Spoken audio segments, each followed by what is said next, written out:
এদিকে টলিউডের জনপ্রিয় কিংবদন্তি অভিনেতা মিঠুন চক্রবর্তী অবশেষে শেষ নিঃশ্বাস ত্যাগ করলেন। হঠাৎ কেন দেব মিঠুনকে দেখতে গিয়েই কেনই বা বললেন মিঠুন দা মরেনি, তাকে পরিকল্পিতভাবে মেরে ফেলা হয়েছে। দর্শক, ভিডিওটি দেখতে থাকুন, সামনে থাকছে মিঠুন চক্রবর্তীকে ঘিরে আরও নতুন চাঞ্চল্যকর তথ্য। তো দেরি না করে ভিডিওটি শুরু করা যাক।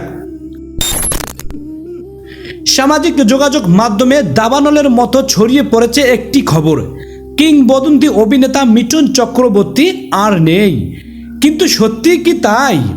গত কয়েক ঘন্টা ধরে ফেসবুক, হোয়াটসঅ্যাপ ও বিভিন্ন সোশ্যাল মিডিয়ার প্ল্যাটফর্মে একটি পোস্ট ভাইরাল হয়েছে, যেখানে দাবি করা হয়েছে বর্ষিয়ান অভিনেতা মিঠুন চক্রবর্তী মৃত্যুবরণ করেছেন।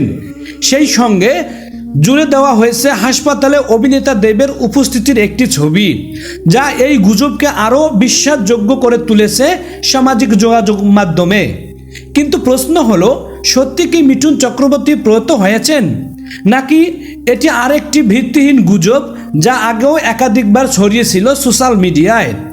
আমাদের অনুসন্ধানে জানা গিয়েছে এই দাবিটি সম্পূর্ণ ভিত্তিহীন। বিভিন্ন প্রতিবেদন অনুযায়ী মিঠুন চক্রবর্তী ও দেবের রাজনৈতিক মতাদর্শ আলাদা হলেও তাদের ব্যক্তিগত সম্পর্ক ও পেশাগত শ্রদ্ধাবোধ বরাবরই অটুট রয়েছে। আর সাম্প্রতিক সময়ে অভিনেতা দেব হাসপাতালে মিঠুন চক্রবর্তীর সঙ্গে দেখা করেছেন বলে একটি বিশেষ সূত্র আমাদেরকে নিশ্চিত করেছে, যা এই গুজবের সঙ্গে জড়িয়ে গিয়েছে।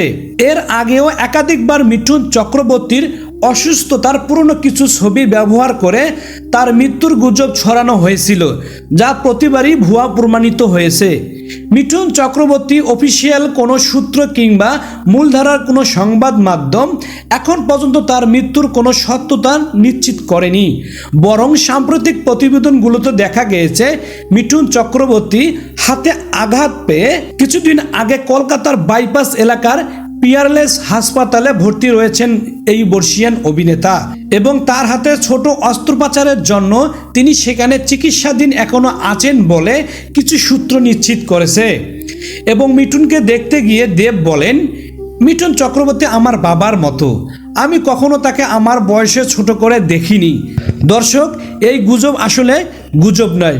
আপনারা সবসময় সত্যকে প্রাধান্য দিবেন এবং গুজবকে এড়িয়ে চলবেন। ভালো থাকবেন, সুস্থ থাকবেন, সত্যের পথে লড়াই করবেন। আল্লাহ হাফেজ।